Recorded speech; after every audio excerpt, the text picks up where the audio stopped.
칼과 칼뱅의 종교개혁이 휩쓸거간 유럽. 구교와 신교의 대립으로 30년 전쟁에 참담한 시간을 보냈던 유럽은 베스트팔렌 조약으로 화해의 분위기가 조성됐지만 수많은 희생 위에 얻는 개혁교회는 어느덧 교리만 남은 채 생명력을 잃어가고 있었다.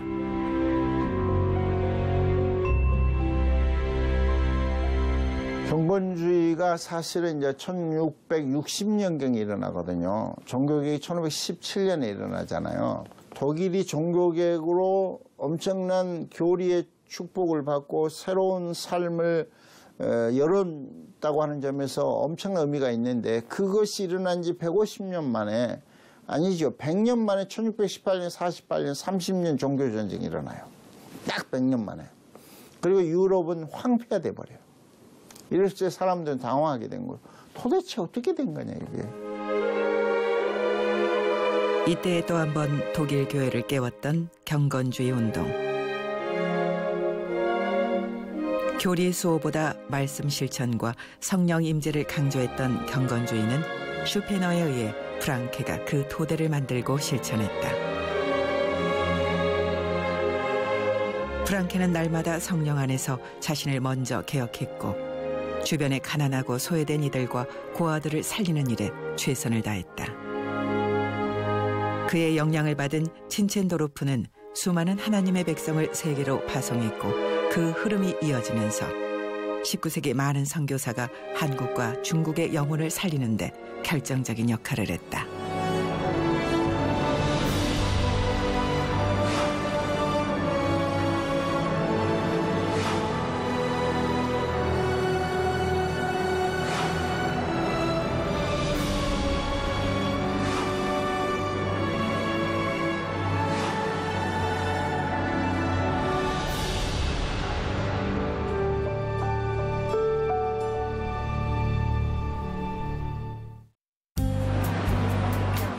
종교개혁 500주년을 기념하며 2017년 초부터 1년간 일정으로 진행돼온 뮤지컬 더부.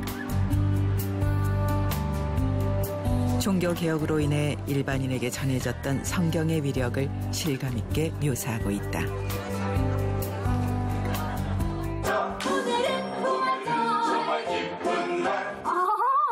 교리 안내서예요. 부활절이잖아요. 교리문답에 앞서 교리는 확실히 알아둬야 하니까요. 아까 자네가 한 말 모두 나오라. 외쳐야 할 때가 된 거야. 어쩔 수 없어. 이미 화약에 불이 붙었네. 이 폭발이 교회를 제자리로 돌려놓을 것이. 이건 교회와 교황에 대한 반역일세. 왜 살리자는 거야? 지금 이 시대에도 우리에게 만약 다시 원래로 돌아가는 레포메이션, 진정한 개혁이 일어나려면 진리에 대한 열망을 가지고 있고 예수 그리스도의 복음의 전부를 건 그런 정말 풀뿌리 같은 그런 모두에 의해서 주님이 일을 하실 것이다. 저희는 그렇게 믿고 있습니다. 신분에 관계없이 언어에 구애 없이 하나님을 만나고 싶은 사람이라면 누구나 자유롭게 읽게 된 성경. 500년 전 종교개혁의 선물은 바로 이것이 아니었을까.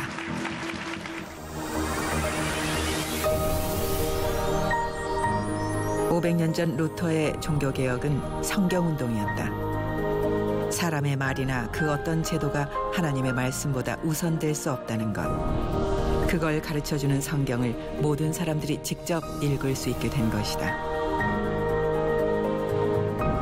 더 이상 사제가 읽어주는 성경이 아닌 내가 읽는 말씀으로 바뀐 것이다.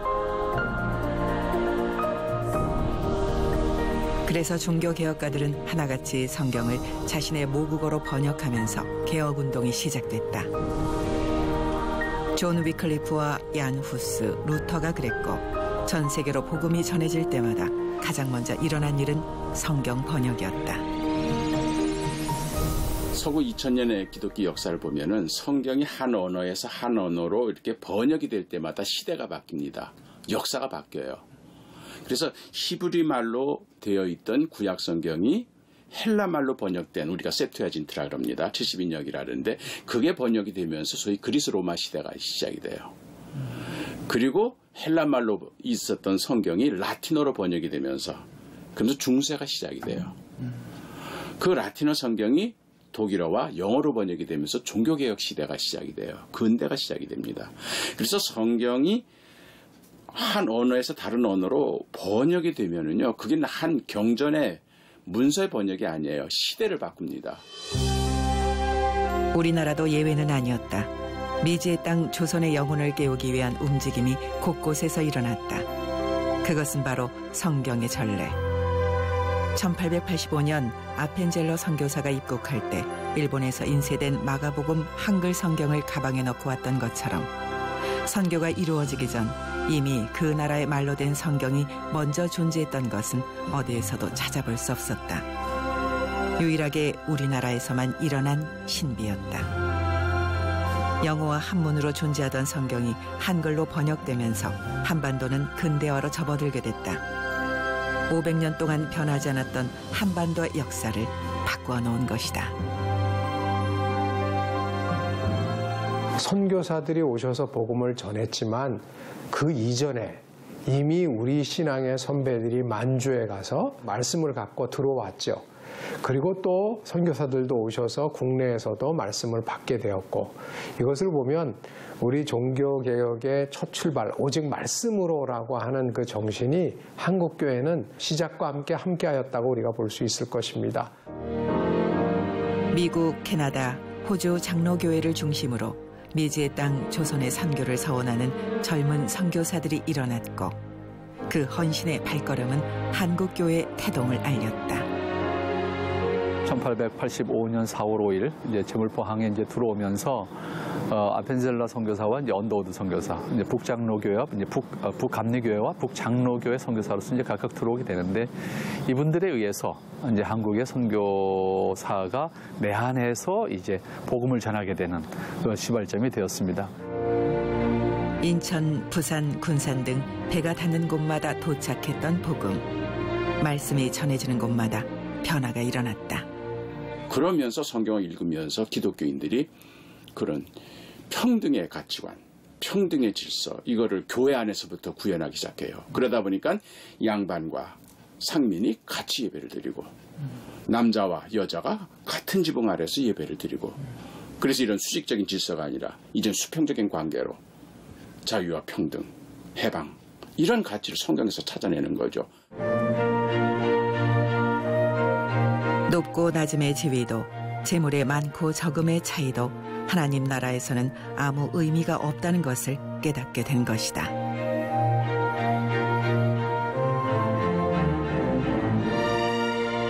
초기 한반도에 입국한 선교사들은 정동을 중심으로 예배를 드렸다. 이들이 전한 말씀은 생명력을 더했고, 예배로, 의료와 교육 사역으로 곳곳에서 섬김이 이어졌다. 이들이 먼저 만난 사람들은 가난하고 병들고 소외된 지극히 작은 자들이었다.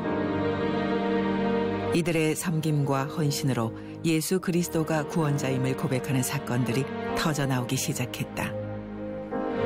이전의 악습을 끊고 새 사람이 되는 예수 그리스도를 구주로 고백하는 신앙 공동체가 형성된 것이다.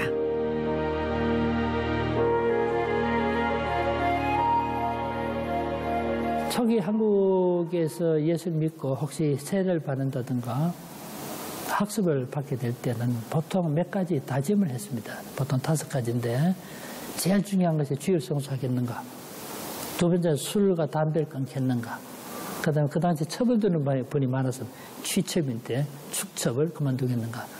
그때 농한기가 되면 할 일이 없으니까 노름을 했습니다. 노름을 그만두겠는가. 이 5가지 총력 요구했습니다. 그런데 과거 중국에서는 이런 요구보다 뭘 했냐면, 중국에서는 아편만 금지했지. 예를 들면 조상제에서도 허락해줘. 예컨대 그렇게 관용적이면 중국의 교회가 더 부흥할 것으로 생각했는데, 100년의 세월이 지나고 보니까 한국에서는 정말 그 당시 어려웠습니다. 이 5가지 지킨다는 것이. 그럼에도 불구하고 한국 교회가 더 힘있고 더 성숙한 교회가 되고 성장한 교회가 됐던 거거든요.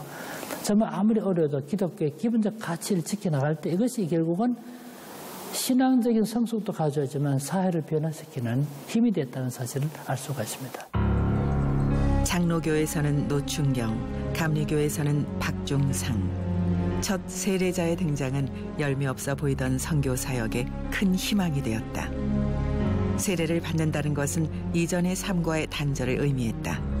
죄의 고리를 끊고 새 사람이 되겠다는 선언이었다. 또 다른 선교는 교육과 의료 현장을 통해 일어났다. 가난한 이들을 무료로 치료해주며 돌봤던 선교사들의 사랑과 헌신, 디아코니아의 삶이 구체적으로 드러난 시기였다. 병원을 세워놓고 환자를 치료해주고, 이게 죽을 임박해가지고 오거든요. 병원에는 아무나 안 와요. 양반들도 안 와요. 그 사람들은 한약 먹고 한의사 다 해서 하니까 가난한 사람들만 약도 못 먹고 전염병에 걸려서 죽을 지경이 돼야 선교사 잘. 근데 선교사들 그들은 무료로 치료해서 살려내는 거예요. 무슨 마음이 들겠어요? 고마운 마음이 들죠. 선교사가 날 살려줬다. 죽을 병인데 내가 살아났다. 그 보온의 심정, 그게 선교의 시작이 된 거예요. 한국 사람보다 더 한국 사람처럼 살았던 그들의 헌신을 통해 심령의 변화가 일어났다. 이런 현상은 전국 어디에서나 마찬가지였다. 이 지역의 선교의 대표적인 사람은 배우지 목사님이시고, 또 요즘 많은 분들이 관심을 갖고 있는 서서평 선교사가 이 지역의 선교의 중심의 역할을 했습니다. 특별히 이들은 어렵고 힘든 사람들과 함께하고 자신을 헌신해서 그들에게 봉사함으로써 많은 사람들에게 큰 칭찬을 받고 또 기독교에 대한 좋은 이미지를 심어줬습니다. 바로 그것이 지금까지 이어져서 전라도 지방은 25% 정도가 기독교인일 정도로, 또 기독교인이 아니면 정치를 할 수 없을 정도로 큰 영향을 미치고 있습니다. 믿음으로 인한 또 하나의 변화는 말씀이 삶 속에 조명될 때마다 나타난 회개와 순종이었다. 회개를 통하지 않고는 그 다음 단계로 한 발짝도 나가지 못하는 것이 기독교이기에 1903년 원산 부흥운동부터 1907년 평양 부흥운동까지 타올랐던 믿음의 심지. 그 모든 부흥운동의 중심에는 가슴을 찢는 회개가 있었다. 한국에 맞는 기독교로 뿌리를 내린 게 원산 부흥운동, 평양 부흥운동, 1903년부터 7년 부흥운동, 그걸 거치면서 우선 그 부흥운동을 거치면서 뭐가 이루어졌느냐 하면 한국에 교회 다니던 사람들이 기독교가 어떤 종교인지를 안 거예요. 유교나 불교나 샤머니즘이나 도교와 기독교가 뭐가 다른가 하는 것을 교회 다니는 사람들이 안 거예요. 결국 회개예요. 다른 종교 회개가 없어요. 이러한 회개는 개인을 넘어 공동체의 변화를 가져왔다. 양심 윤리가 회복되다 보니 기독교인은 정직한 사람, 존경할 만한 사람으로 여겨져 자연히 사회의 리더로 세워졌다. 이렇게 생성된 지도력은 민족의 순환 앞에 두려움 없이 맞서는 신앙으로 더욱 단단해졌다. 초기 한국교회 부흥의 이 원동력은 이 말씀 중심의 부흥운동 플러스 사회 변혁 운동입니다. 이 두 가지가 함께 있었던 거예요. 그러니까 초기 기독교가 단지 말씀만 사랑하고 막 부흥회만 하고 그랬던 게 아닙니다. 부흥회 후에는 반드시 열매가 있어서 이것이 전도의 열매로 나타나기도 하지만 내가 예수 믿고 그동안 용서 못했던 사람을 용서하고 또 화해가 이루어지고 빚지고 안 갚았던 걸 가서 갚고 또 더 중요한 것은 국가를 사랑하게 됐거든요.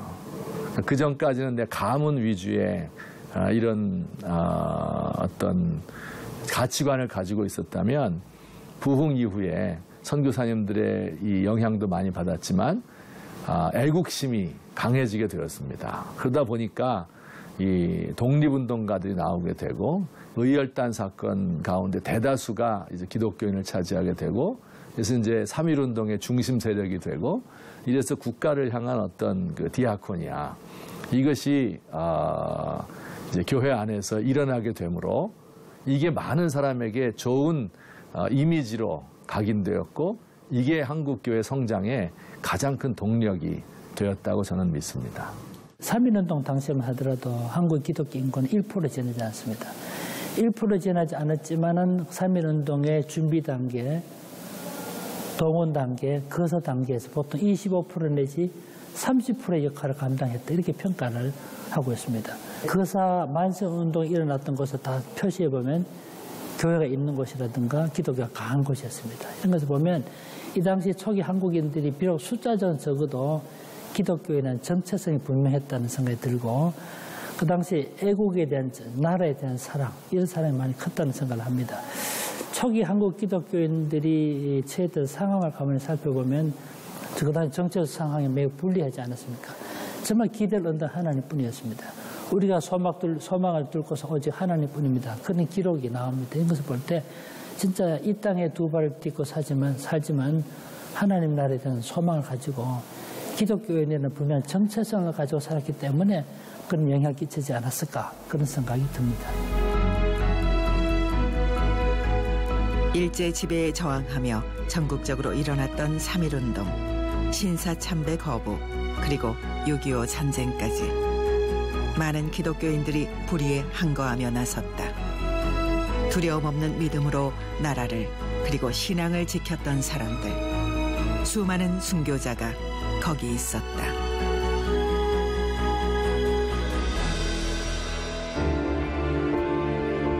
전라남도 영광군 염산면, 설도항이 내려다 보이는 언덕에 자리 잡은 염산교회. 한국전쟁이 일어난 후 인민군이 북으로 철수하면서 교회를 불지르고 교인들을 수장시키는 참상이 발생한 곳이다. 이 일로 교회 성도 중 77명이 순교했다. 77명은 많은 수가 순교했지만 집단적 순교가 아니고 개별적으로 또 가족적으로 약 석 달, 3개월에 걸쳐서 순교를 했어요. 그러니까 무슨 말씀이냐면 함께 모아있을 때 죽임을 당하면 오도 가도 못하고 죽을 수도 있는데 3개월에 걸쳐서 개별적으로 순교를 하시다 보니까 얼마든지 피난도 가려면 갈 수 있는 그런 시간적인 여유 속에서 순교를 하신 겁니다. 어쩌면 저렇게 담대할 수 있었을까? 과연 그들이 가지고 있는 믿음이 어떤 믿음이었기에 저렇게 죽음도 무서워하지 아니하고 자기 생명을 아까워하지 않고 순교의 점이 됐을까 이렇게 생각을 해봅니다. 끝끝내 순교라는 거룩한 선택을 할 수밖에 없었던 사람들. 삶과 죽음의 갈림길에서 죽음으로 영원한 생명을 지킨 사람들이다. 그 뜨거운 믿음은 지금까지 이어져 교회의 힘이요 뿌리가 되고 있다.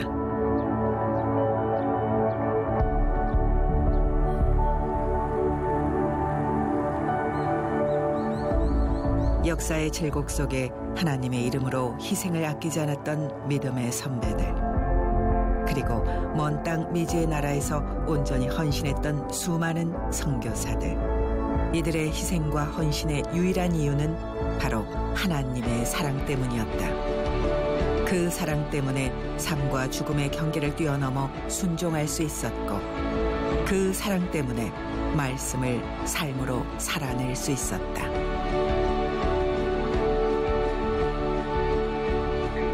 72년의 분단 세월 가운데 한국 사회가 이처럼 위태로운 시대, 도끼 그때 난동 사건보다도 더 험악한 시대가 지금 남북 관계거든요. 그거는 뭐 미국과 뭐 다 엮여 있잖아요. 중국과 러시아와.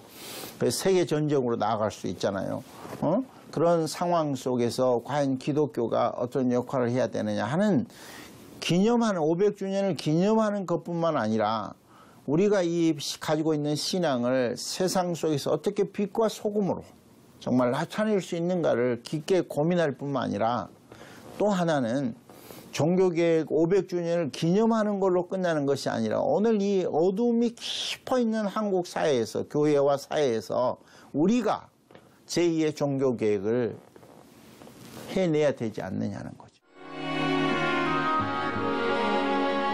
나의 개혁이 사회와 국가의 변화로 이어졌던 역사 속 경험처럼 현재의 시간 속에 가장 필요한 사람은 루터와 같이 말씀 속에서 자신의 할 일을 찾은 그 한 사람이지 않을까. Aber in Deutschland ist insofern da muss man sagen, durch Fügung, die durch Gottes Fügung so entstanden ist, ist es der Kirche in Westdeutschland möglich gewesen, die Kirche in Ostdeutschland nicht einfach dem Regime dort zu überlassen, sodass es weggeräumt wird, sondern sie haben eine Partnerschaft entwickeln können.